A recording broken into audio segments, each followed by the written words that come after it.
Você já lidou com o drama da depressão? Alguém na sua família já enfrentou depressão? Algum amigo seu já lida com isso há tempo? Hoje eu quero tratar desse assunto, como vencer a depressão, no HDL Podcast. Você é muito bem-vindo, fique aí porque logo depois da vinheta estaremos de volta. A depressão é uma realidade que atinge cerca de 10% da população, considerado um dos maiores problemas do mundo.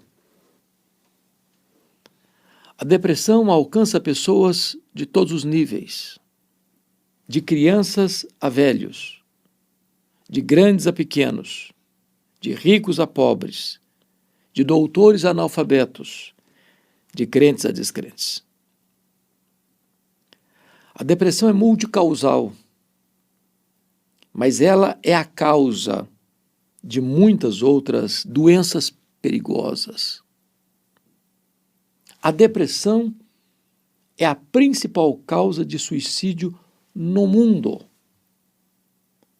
Se não for bem compreendida e corretamente tratada, ela pode desembocar em situações irremediáveis. O grande problema é que tem muitas pessoas ainda hoje que não têm uma visão clara do que significa, de fato, depressão. Algumas pessoas negam a sua possibilidade. Outras mascaram a sua realidade. No contexto cristão, há dois extremos que eu considero que precisam de reparo. Primeiro, a visão de T.L. Osborne. T.L. Osborne é um grande evangelista que reúne milhões de pessoas em praça pública e nos seus livros ele afirma que depressão é demônio, que quando uma pessoa fica deprimida, ela está sob efeito de demônios, oprimida por demônios. Essa pressão, ela é realizada, segundo ele, por demônios. Não negamos o fato de que uma pessoa possa ficar deprimida por interferência demoníaca. Lidamos com isso e já verificamos vários casos assim. Mas você pegar um fato e generalizar como se todas as pessoas deprimidas estivessem sob efeito de demônios é um exagero, é um equívoco. Preciso concordar com a frase: é melhor tratar diabo de gente do que gente de diabo. Tratar uma pessoa que está deprimida como se ela estivesse endemoniada, ou como se ela estivesse debaixo do efeito de ação maligna, não é resolver o problema, é agravá-lo. Não é ajudar a pessoa, é colocar mais uma tonelada nas costas dela, oprimindo-a ainda mais. No outro extremo, nós poderíamos evocar o que Jay Adams, ilustre pastor e teólogo, escritor americano, quando ele, no seu livro O Conselheiro Capaz, afirma que depressão é pecado. E é possível que seja. Temos, por exemplo, na Bíblia, o caso de Davi, lá no Salmo 32, 38, 51, ele retrata os efeitos físicos, inclusive, do seu pecado não confessado. Seus ossos ardiam, seu vigor se tornou em sequidão de estio, ele alagava o seu leito com as suas lágrimas, ele estava consumido pela culpa, atormentado pela sua transgressão.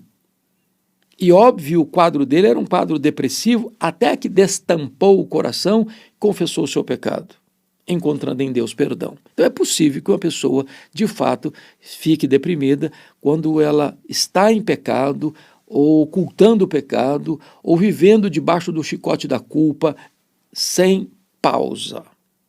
Agora, da mesma maneira que T.L. Osborne equivoca-se reduzindo a depressão à ação demoníaca, penso eu que também reduzir a depressão a pecado é um exagero e um extremo.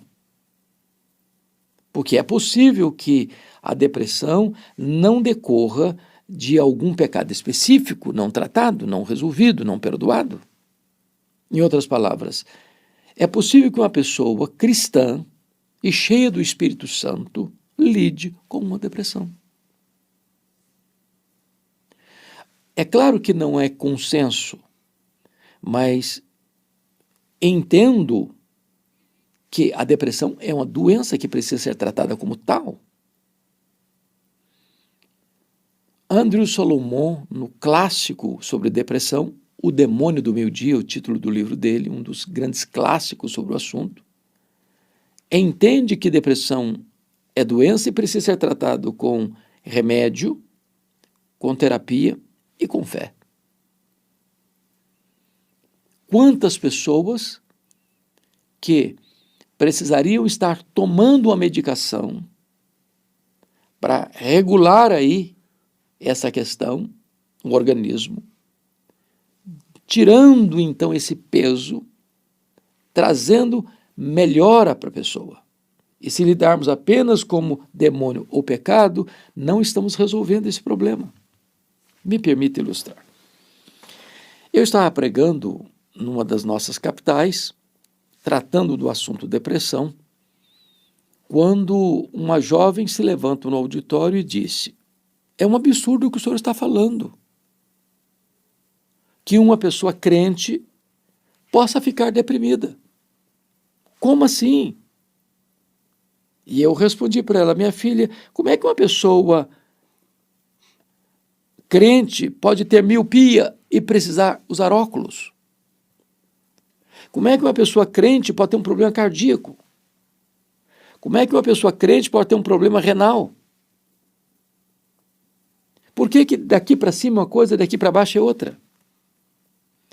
Então, esse preconceito com respeito à depressão tem levado muitas pessoas a viverem o processo da depressão e a negarem o processo, agravando ainda mais a sua situação, ou não buscando recursos médicos, porque na cabeça de muita gente, você ir a um psiquiatra, que é o especialista da área, é médico de doido. E você estaria como que fazendo um atestado: eu sou maluco, eu sou doido. Não, não, não. Então, a depressão precisa ser tratada como tal. É preciso ter identificação mesmo, é preciso ter o diagnóstico correto mesmo. É demônio? Pode ser. A pessoa que está envolvida com o cultismo aí pode estar debaixo de efeito de ação demoníaca. Ou uma pessoa que cometeu um pecado e ele está guardando esse pecado no coração e não abre o coração e não confessa o seu pecado, pode estar atormentado. Claro, pode sim. Agora, é possível que uma pessoa cristã lide com isso. Quando eu olho para a Bíblia, eu vejo homens como Moisés, que pediu a morte.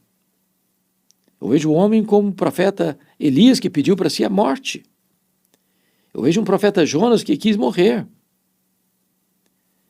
Eu vejo um apóstolo Paulo que diz que chegou a ponto de desesperar-se da própria vida.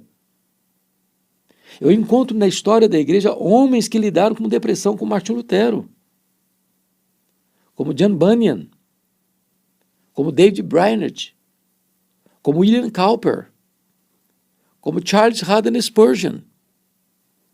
Diríamos que esses homens estavam sob efeito de demônios ou com algum pecado não confessado? Não, eram homens de Deus, cheios do Espírito Santo.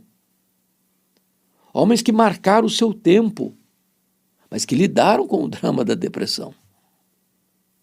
Então, eu gostaria que, como que num estudo de caso, pudéssemos olhar esse tema, como vencer a depressão, na vida do profeta Elias. A Bíblia é um livro honesto, maravilhoso, que não esconde as fraquezas dos seus heróis. A Bíblia fala de Elias como o profeta que inaugura o profetismo clássico em Israel. É o homem que Deus levanta da obscuridade para enfrentar o rei mais perverso de Israel, Acabe, e a perversa e assassina mulher Jezabel. Elias é o homem que vai orar para não chover, trazendo juízo sobre a nação que se dobrava a Baal, e os céus fecham suas comportas. E Elias é o homem que vai orar pela ressurreição de uma criança da viúva de Sarepta, e Deus restaura aquela criança à vida. Elias é o homem que vai fazer um grande desafio a Acabe, ao povo e aos profetas de Baal e aos profetas de Azerá no Monte Carmelo, e o fogo de Deus cai, demonstrando que só o Senhor é Deus. Elias vai orar para que as chuvas retornem e as chuvas descem, benfazejas e restauradoras. Elias é um homem que vê os milagres de Deus acontecendo na sua vida. Mas diz Tiago que Elias era um homem semelhante a nós, sujeito às mesmas fraquezas. É por isso que o autor sagrado, em 1 Reis, capítulo 18, mostra-nos Elias no seu ponto mais sublime, das suas vitórias mais retumbantes, de uma nação inteira reconhecendo que só o Senhor é Deus. Mas logo em seguida, no capítulo 19, nos mostra Elias no seu estado pior, que recebe uma ameaça de morte em 24 horas da rainha Jezabel, e ele teme, e ele foge, e ele quer morrer. Às vezes a vida é assim. Você oscila entre o pico do monte e o vale mais profundo. Alegria numa hora e tristeza profunda na outra. Celebração numa hora e choro na outra. Oscilamos como uma gangorra. Agora, permita-me levantar aqui quais foram as causas da depressão de Elias, esse gigante de Deus, que está com vontade de desistir de tudo e morrer. Primeira causa da depressão de Elias, ele teve um foco distorcido. Diz que ele recebe um recado de Jezabel dizendo: faça-me os deuses que me aprover, se amanhã, nesta hora, ou se daqui a 24 horas, você não estiver morto, Elias, eu vou te matar. Eu vou acabar com você. Mas Elias até então já sabia que quem tinha o controle dos acontecimentos não era Jezabel, não era Acabe, não era Baal, era o Deus Todo-Poderoso. Deus o sustentou usando os garçons em Querite, Deus o sustentou lá em Sarepta, em Sidom, o quartel-general de Baal, através de uma viúva pobre. Deus manifestou a ele o poder lá no Carmelo, através do fogo. Deus trouxe de volta as chuvas torrenciais. Deus estava no controle, está no controle, mas naquele momento Elias pensou que a vida dele estivesse nas mãos de Jezabel. E sempre que você pensar que a sua vida está nas mãos de homens e de homens perversos, você foge, você teme, você quer morrer. Primeira causa da depressão de Elias foi um foco distorcido da realidade. Ele perde por um momento o entendimento de que Deus é soberano e a nossa vida está nas mãos de Deus e não nas mãos dos poderosos deste século. A segunda causa da depressão de Elias foi medo. Ele temeu e fugiu. O medo é mais do que um sentimento, é um espírito. Paulo diz em 2 Timóteo 1,7 que Deus não nos deu espírito de medo. O medo atormenta, o medo acua, o medo esmaga, o medo tira o foco, o medo apaga as luzes, o medo cega você para a realidade da soberania de Deus, o medo atormenta a sua alma, o medo oprime. Se você ficar com medo, você foge. Se você ficar com medo, o inimigo cresce. Se você ficar com medo, você é pequena quem é Deus. Se você ficar com medo, você não vê saída. Terceira causa da depressão de Elias foi desejar ficar sozinho quando ele mais precisava de companhia. Diz a Bíblia que ele, com medo de Jezabel, ele sai do Carmelo e vai até Berseba, 144 quilômetros ao sul, já fora do território de Jezabel. Queria fugir de Jezabel de todo jeito. E ele chega em Berseba e deixa o seu moço, seu amigo, seu companheiro, seu braço direito, e caminha um dia inteiro pelo deserto, quando se deita debaixo de um zimbro e quer morrer. Veja bem, a depressão nos prega estas peças. Quando mais nós precisamos de companhia, nós queremos entrar para os quartos escuros da solidão. Quando mais nós precisamos de um ombro amigo, nós queremos ficar sozinhos. Então, na depressão, a solidão é uma péssima companhia. Se gente precisa de Deus, gente precisa de gente. Você precisa ter amigos. Como o apóstolo Paulo, que estava numa masmorra, no corredor da morte, ele lhe escreveu para Timóteo e disse: Timóteo, procura vir ter comigo depressa. Eu preciso de você do meu lado. Quantas pessoas que chegam às raias do suicídio e tiram a própria vida, e a pergunta é: por que, meu Deus, eu não encontrei um amigo para abrir o coração, para pedir ajuda? Quarta causa da depressão de Elias: ele quis morrer. Disse: o Senhor, tira a minha vida agora. Ele dá o diagnóstico e aplica a solução. Eu quero morrer, e eu quero morrer hoje, quero morrer agora. Chega, basta, não aguento mais. Não aguento mais. Fim da linha para mim, fundo do poço para mim. Eu quero morrer. Agora, preste atenção. Quando uma pessoa deprimida diz: eu quero morrer, na verdade ela não quer morrer. O que ela está dizendo: eu não aguento mais essa situação. O que ela está dizendo é o seguinte: eu não estou vendo saída. Quando uma pessoa deprimida diz: eu quero morrer, ela está dando um grito: socorro, me ajude.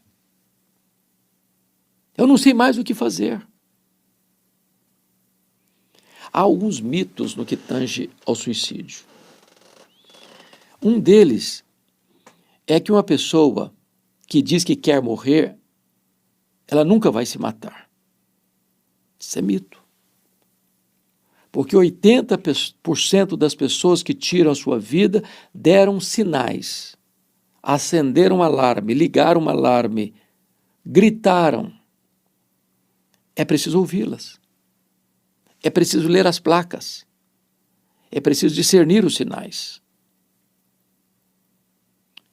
Segundo, quando uma pessoa diz: eu quero morrer, é porque na cabeça dela, o problema dela é tão grande, tão intrincado, tão difícil de resolver, que ela não vê nenhuma saída. E aí, quando ela atenta contra a própria vida, ela está cometendo um segundo erro muito grave. Porque na cabeça dela, tirar a vida é interromper o fluxo desse sofrimento. Só que a morte não é o fim da linha. Não temos autorização para tirar a vida de uma outra pessoa, nem tirar a nossa própria vida. Isso é autoassassinato. Dar a vida e tirar a vida são prerrogativas exclusivas de Deus. Só Deus tem esse poder, só Deus tem essa prerrogativa. É usurpar um direito exclusivo de Deus. Elias quer morrer. Mas mais do que isso, por que Elias ficou deprimido? Ainda em quinto lugar, a depressão dele é provocada pela confusão mental que está ainda girando na cabeça dele em alguns pontos. Primeiro, ele diz: eu fiquei só. Eu sou o último representante da piedade na terra. Não tem mais ninguém, acabou. E Deus: não, filho, você está errado. Tem 7.000 ainda. A depressão decorreu porque ele estava fazendo uma leitura equivocada de que naquele momento presente, quem estava no controle da vida dele era Jezabel e não Deus.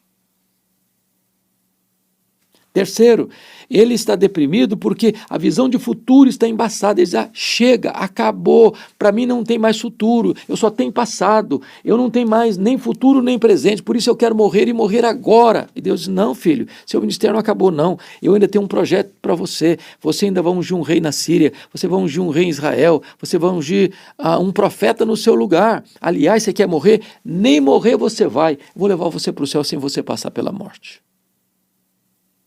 Então, se nós queremos lidar vitoriosamente com a depressão, nós precisamos fazer um diagnóstico adequado, porque a cura começa pelo diagnóstico certo. Se você mascar o diagnóstico, você não tem como tratar de maneira eficaz o problema. Pois bem, então, vimos aqui as causas da depressão de Elias. Nós estamos num estudo de caso. Vamos ver agora a cura da depressão de Elias. O que Deus fez? Em primeiro lugar, ele estava deitado debaixo de um zimbro. Veja que ele andou 144 quilômetros do Carmelo a Berseba. E você sabe que um cidadão, em média, percorre 35 quilômetros por dia. Então nós estamos falando que esse camarada, ele, como se fosse uma jornada de 4 dias, do Carmelo a Berseba.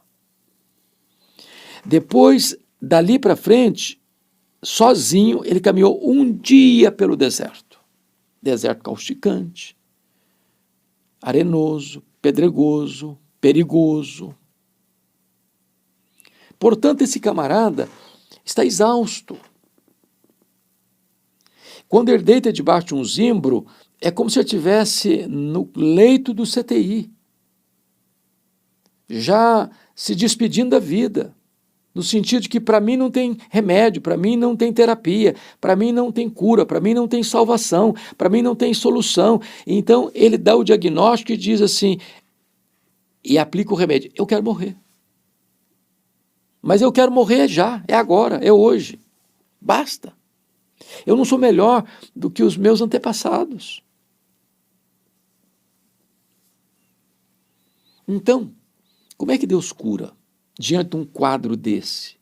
Primeira coisa que Deus faz é um toque sobrenatural.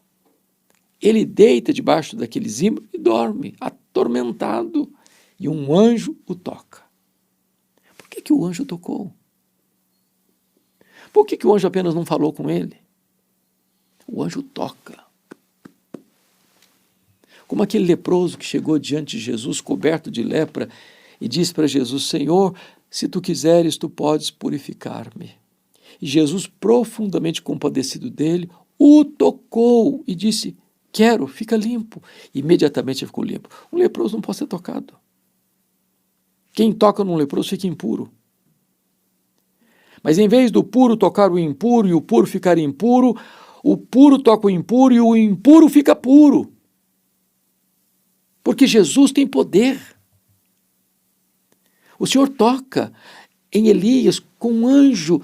Isso é um mimo da bondade e da graça de Deus para Elias. Você é importante, meu filho. Os céus conectam com a terra. Os anjos estão aí do seu lado, cuidando de você. O anjo do Senhor está aí do seu lado para dar um afago em você, para dar um carinho em você, para dar um abraço em você, para tocar você.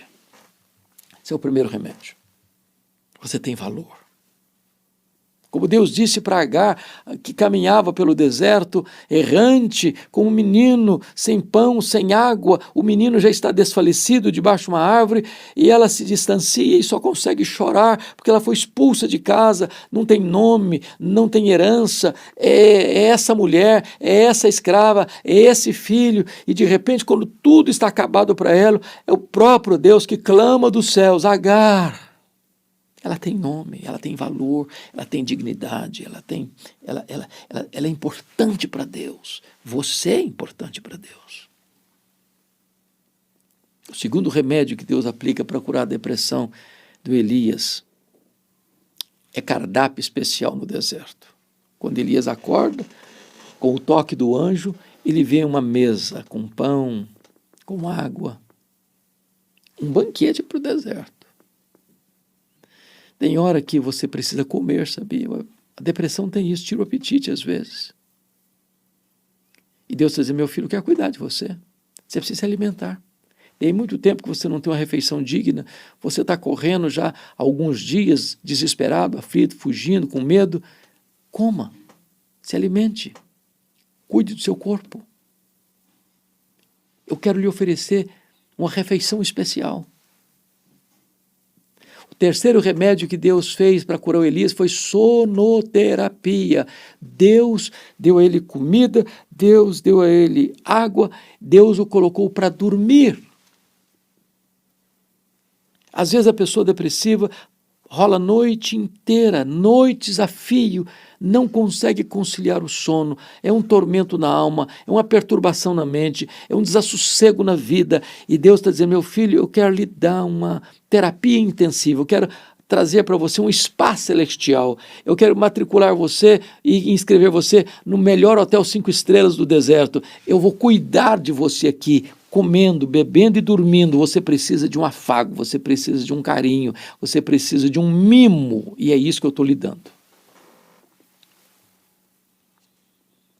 Quarto remédio para curar a depressão do Elias.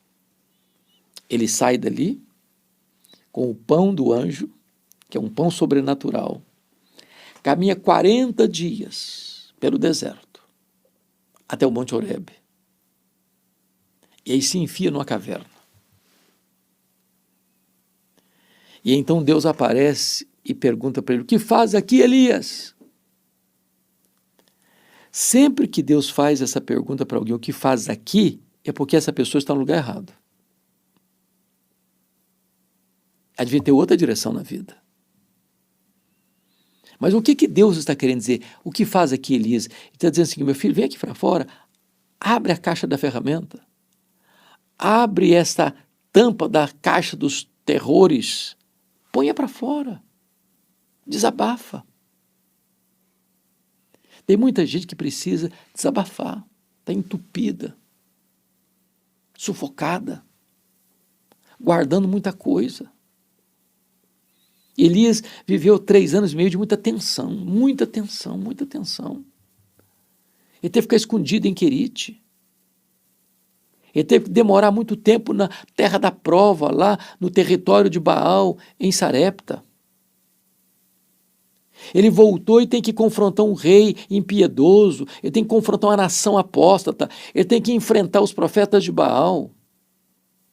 Agora ele está debaixo de uma sentença de morte, de uma ameaça de morte, e ele está fugindo, correndo para aqui, para ali, para acolá, correndo em desertos.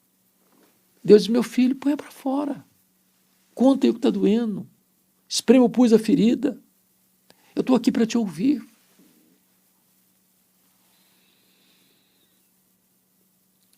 Quinto remédio para a cura.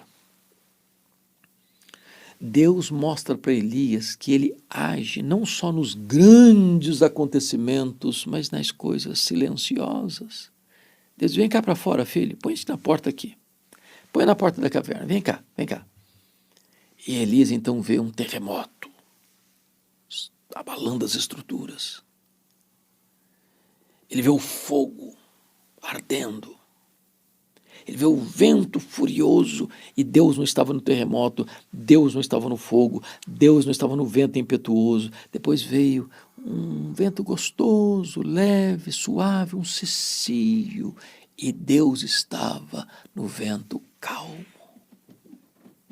Para mostrar uma coisa, olha Elias, você viveu dias turbulentos, de muitos dramáticos acontecimentos, mas eu também manifesto o meu poder nas coisas calmas, serenas, pequenas. Eu estou, meu filho, com você quando você pensa que você está sozinho.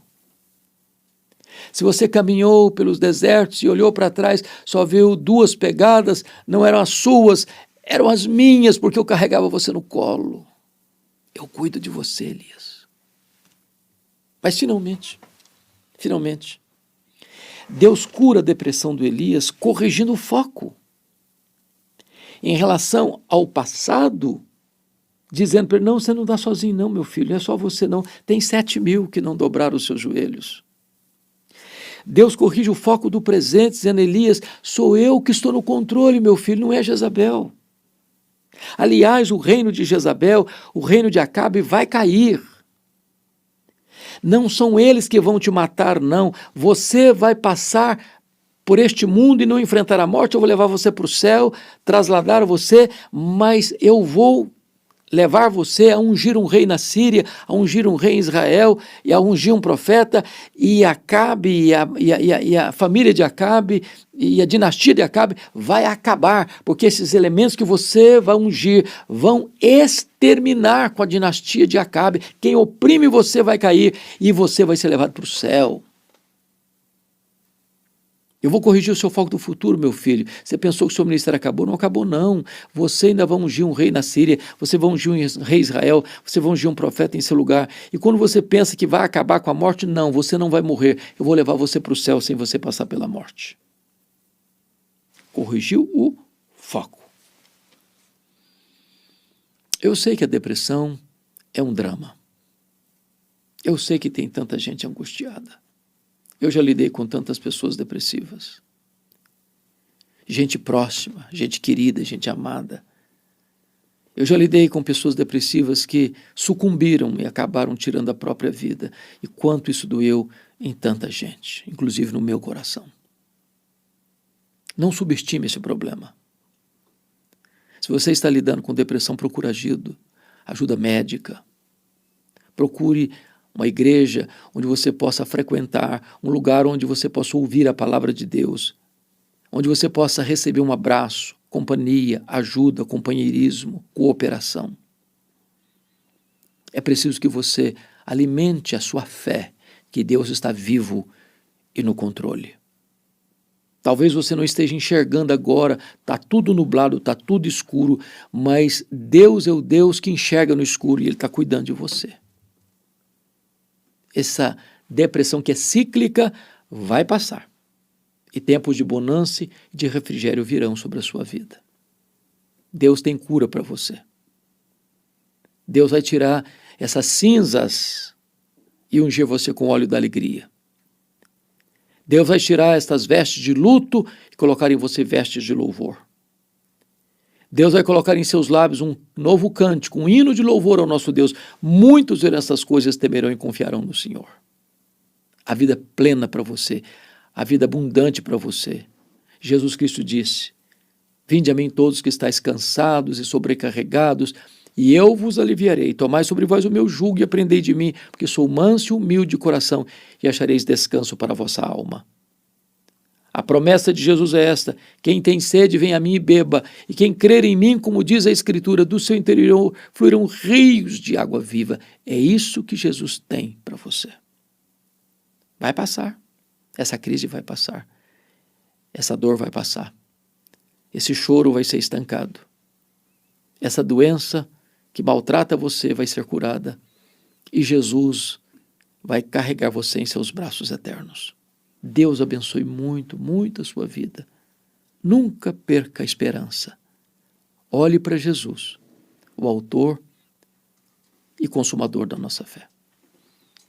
Se esta mensagem abençoou o seu coração, se você conhece alguém que esteja lidando com esse problema, mande essa mensagem para ela. Compartilhe esta mensagem com outras pessoas. Se você não está inscrito ainda neste canal, eu peço a você a gentileza de se inscrever. Toda semana você tem uma mensagem inédita aqui para abençoar o seu coração. Um grande abraço. Deus abençoe poderosamente a sua vida.